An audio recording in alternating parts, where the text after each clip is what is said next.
Hi ಎಲ್ಲರಿಗೂ ನಮಸ್ತೆ. ನಾನು ನಿಮ್ಮ ಆಶಾ ಚಂದ್ರ ಭಟ್. ಆಶಾ ಸ್ನಾಳ ಪಾಕಕ್ಕೆ ನಿಮಗೆಲ್ಲರಿಗೂ ಸ್ವಾಗತ. ಮಾಮೂಲು ಯಾವಾಗಲೂ ಒಂದೇ ಥರ ರಸಮ್ ತಿಂದು ಬೇಜಾರಾಗಿದ್ದರೆ ಈ ಥರ ಕೂಡ ಒಂದು ಆರೋಗ್ಯಕರ ರಸಮನ್ನು ಮಾಡಿ ನೋಡಿ. ಬನ್ನಿ ಸ್ನೇಹಿತರೆ, ಈಗ ಇದನ್ನು ಹೇಗೆ ಮಾಡೋದು ಅಂತ ಹೇಳೋದನ್ನು ನೋಡುವ. ಶಂಖಪುಷ್ಪದ ರಸಮ್ ಮಾಡಲಿಕ್ಕೆ ನಮಗಿಲ್ಲಿ 1 ಕಪ್ಪಷ್ಟು ನೋಡಿ, ಇಲ್ಲಿಷ್ಟು ಶಂಖಪುಷ್ಪದ ರಸವನ್ನು ಎಕ್ಸ್ಟ್ರಾಕ್ಟ್ ಮಾಡಿಟ್ಟಿದ್ದೇನೆ. ಹೂವನ್ನು 1 ಕಪ್ ನೀರಲ್ಲಿ ಕುದಿಸಿ ಒಂದು 25 ಹೂವನ್ನು 1 ಕಪ್ ನೀರು ಹಾಕಿ ಕುದಿಸಿ ಇಟ್ಕೊಂಡಿದ್ದೇನೆ. ಇಲ್ಲಿ ನೋಡಿ, ಇಷ್ಟು ನೀರಾಯಿತು. ಉಳಿದ ಸಾಮಗ್ರಿಗಳು ಅಂದರೆ ನಾನಿಲ್ಲಿ 1 ಟೀ ಸ್ಪೂನಷ್ಟು ಕೊತ್ತಂಬರಿ ಸೊಪ್ಪಿನ ದಂಡು ತಗೊಂಡಿದ್ದೇನೆ. ಹಾಗೆ ಒಂದು 10 ಎಸಳು ಬೆಳ್ಳುಳ್ಳಿ, 1 ಸಣ್ಣ ಈರುಳ್ಳಿಯನ್ನು ಸಣ್ಣದಾಗಿ ಹೆಚ್ಚಿಟ್ಕೊಂಡಿದ್ದೇನೆ, 1 ಟೀ ಸ್ಪೂನಷ್ಟು ಜೀರಿಗೆ, 1 ಟೀ ಸ್ಪೂನಷ್ಟು ಕಾಳು ಮೆಣಸು. ಇಲ್ಲಿ ಖಾರಕ್ಕೆ ನಾವು ಬೇರೆ ಏನು ಹಾಕ್ತಿಲ್ಲ. ಹಾಗೆಯೇ 1 ಸಣ್ಣ ಲಿಂಬೆ ಗಾತ್ರದ ಹುಣಸೆ ಹಣ್ಣು, 1/4 ಟೀ ಸ್ಪೂನಷ್ಟು ಇಂಗು, ರುಚಿಗೆ ಬೇಕಾದಷ್ಟು ಉಪ್ಪು, ಹಾಗೆಯೇ 1 ಟೀ ಸ್ಪೂನಷ್ಟು ಬೆಲ್ಲ. ಇವಿಷ್ಟನ್ನು ಉಪಯೋಗಿಸಿಕೊಂಡು ರುಚಿಯಾದ ಒಂದು ರಸಮನ್ನು ತಯಾರು ಮಾಡುವ. ಈಗ ಮೊದಲಿಗೆ ಒಂದು ಸಣ್ಣ ಮಿಕ್ಸಿ ಜಾರ್ ತಗೊಂಡು ಇದಕ್ಕೆ ಈರುಳ್ಳಿ, ಬೆಳ್ಳುಳ್ಳಿ, ಕೊತ್ತಂಬರಿ ಸೊಪ್ಪಿನ ದಂಡು, ಕಾಳು ಮೆಣಸಲ್ಲಿ ನಿಮ್ಮ ಖಾರಕ್ಕೆ ಬೇಕಾದಷ್ಟು ಹಾಕ್ಕೊಳ್ಬೋದು, ಕಡಿಮೆ ಬೇಕಾದರೆ ಕಡಿಮೆ ಮಾಡಿಕೊಳ್ಬೋದು, 1 ಟೀ ಸ್ಪೂನಷ್ಟು ಜೀರಿಗೆ ಹಾಗೂ ಹುಣಸೆ ಹಣ್ಣು. ಇವಿಷ್ಟನ್ನು ಒಂದು ಸ್ವಲ್ಪ ತರಿಯಾಗಿ ಹುಡಿ ಮಾಡಿಕೊಳ್ಳುವ. ಇದನ್ನು ಕುಟ್ಟಿ ಕೂಡ ಹುಡಿ ಮಾಡಿಕೊಳ್ಬೋದು. ಇಲ್ಲ ನಿಮಗೆ ಸುಲಭ ಆಗಲಿಕ್ಕೆ ಮಿಕ್ಸರ್ ಜಾರಿಗೆ ಒಮ್ಮೆ ಹಾಕಿ ಒಂದು ಪಲ್ಸ್ ಮೋಡಲ್ಲಿ 1-2 ಸುತ್ತು ತಿರುಗಿಸಿದರೆ ಸಾಕಿದನ್ನು. ಈ ಥರ ನೋಡಿ ತರಿ ಹುಡಿ ಮಾಡಿಕೊಂಡ್ರೆ ಸಾಕಿದನ್ನು.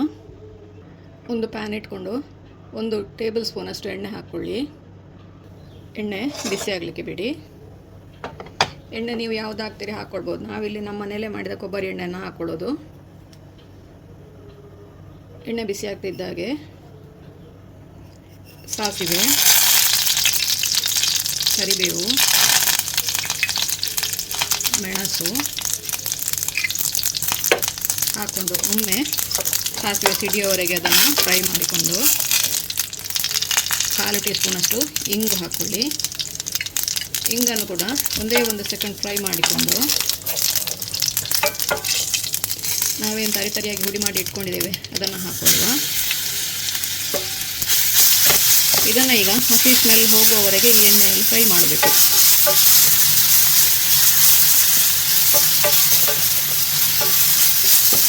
ಒಂದು 2 ನಿಮಿಷ ಟೈಮ್ ತಗೊಳ್ತದೆ. ಇದು ಸಣ್ಣ ಉರಿಯಲ್ಲೇ ಫ್ರೈ ಮಾಡಿ. ಈರುಳ್ಳಿ ಬೆಳ್ಳುಳ್ಳಿ ಎಲ್ಲ ಹಾಕಿದ್ದೇವೆ ನಾವು, ಅದರ ಹಸಿ ಸ್ಮೆಲ್ ಕರೆಕ್ಟಾಗಿ ಹೋಗಬೇಕು.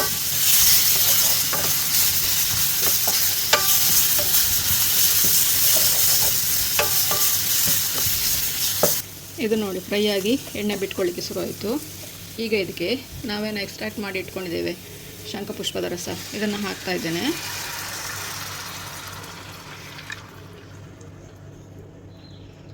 ಇದಕ್ಕೆ ಈಗ ರುಚಿಗೆ ಬೇಕಾದಷ್ಟು ಉಪ್ಪು, ಹಾಗೆಯೇ ಒಂದು ಸ್ವಲ್ಪ ಬೆಲ್ಲ ಇಷ್ಟ ಇಲ್ಲದವರು ಇದನ್ನು ಸ್ಕಿಪ್ ಮಾಡಿಕೊಳ್ಬೋದು. ರಸಮ್ಗೆ ನಿಮಗೆ ಎಷ್ಟು ನೀರು ಬೇಕು ಅಷ್ಟು ನೀರು ಹಾಕ್ಕೊಳ್ಳಿ. ನಾನಿಲ್ಲಿ 1 ಕಪ್ಪಷ್ಟು ಶಂಖಪುಷ್ಪದ ರಸ ಹಾಕ್ಕೊಂಡಿದ್ದೇನೆ. ಹಾಗೆಯೇ 1 ಕಪ್ಪಷ್ಟು ನೀರು ಹಾಕ್ಕೊಂಡಿದ್ದೇನೆ. ಆಲ್ಮೋಸ್ಟ್ ಒಂದು ಅರ್ಧ ಲೀಟ್ರ್ನಷ್ಟಿದೆ ಇದು. ಪುನಃ 1 ಕಪ್ ನೀರು ಹಾಕ್ಕೊಳ್ತೇನೆ. ಟೋಟಲಿ ನಾನು 3 ಕಪ್ ನೀರು ಹಾಕಿದೆ. ಇದರಲ್ಲಿ ಈಗ ಇದನ್ನು ಒಂದು 5 ನಿಮಿಷ ಕುದಿಸಿ ಒಂದು ಸ್ವಲ್ಪ ಅದನ್ನು ಬತ್ತಿಸ್ಕೊಳ್ಬೇಕು. ಅಂದರೆ ಒಂದು ಸ್ವಲ್ಪ ಕಡಿಮೆ ಮಾಡಿಕೊಳ್ಬೇಕು. ಈಗ ಇದರಲ್ಲಿ 3/4 ಲೀಟರ್ ಇದೆ, ಅದನ್ನು ಒಂದು ಸ್ವಲ್ಪ ಕಡಿಮೆ ಮಾಡಿ ಒಂದು ಅರ್ಧ ಲೀಟ್ರಿಗೆ ಬರುವಷ್ಟವರೆಗೆ ಇದನ್ನು ಕುದಿಸಿದರೆ ನಿಮಗೆ ಅದರಲ್ಲಿ ಪೆಪ್ಪರ್ನ ಖಾರ, ಆಮೇಲೆ ಜೀರಿಗೆಯ ಸ್ಮೆಲ್ ಎಲ್ಲ ಬಿಟ್ಕೊಳ್ತದೆ. ಆವಾಗ ಅದು ತುಂಬ ಟೇಸ್ಟಿಯಾಗಿ ಬರ್ತದೆ. ಇದನ್ನು ಈಗ ಒಂದು 5ರಿಂದ 10 ನಿಮಿಷ ಕುದಿಲಿಕ್ಕೆ ಬಿಡುವ. ಕುದಿಯಲಿಕ್ಕೆ ಶುರುವಾಗ್ತಾ ಇದ್ದಾಗೆ ಅದನ್ನು ಒಂದು ಸರ್ತಿ ಅದನ್ನು ಮಗುಚಿಕೊಳ್ಳುವ. ಇನ್ನು ಅದು ಸಣ್ಣ ಉರಿಯಲ್ಲಿ ಒಂದು 5ರಿಂದ 7 ನಿಮಿಷವರೆಗೆ, ಮ್ಯಾಕ್ಸಿಮಮ್ 10 ನಿಮಿಷವರೆಗೆ ಇದನ್ನು ಸಣ್ಣ ಉರಿಯಲ್ಲಿ ಕುದಿಲಿಕ್ಕೆ ಬಿಡ್ತೇನೆ. ಹಾಗೆಯೇ ನಮ್ಮ ರುಚಿಯಾದ ಆರೋಗ್ಯಕರವಾದ ಶಂಖಪುಷ್ಪದ ರಸಮ್ ರೆಡಿ ಆಯಿತು. ನೀವು ಕೂಡ ಒಮ್ಮೆ ಟ್ರೈ ಮಾಡಿ ನೋಡಿ ಹೇಗಾಯಿತು ಅಂತೇಳಿ ನಮಗೆ ಕಮೆಂಟ್ ಮೂಲಕ ತಿಳಿಸಿ. ಲೈಕ್ ಕೊಟ್ಟು ಶೇರ್ ಮಾಡಿ. ನೀವಿನ್ನೂ ನಮ್ಮ ಚಾನಲನ್ನು ಸಬ್ಸ್ಕ್ರೈಬ್ ಮಾಡ್ಕೊಳ್ಳಿಲ್ಲ, ಸಬ್ಸ್ಕ್ರೈಬ್ ಮಾಡಿಕೊಂಡು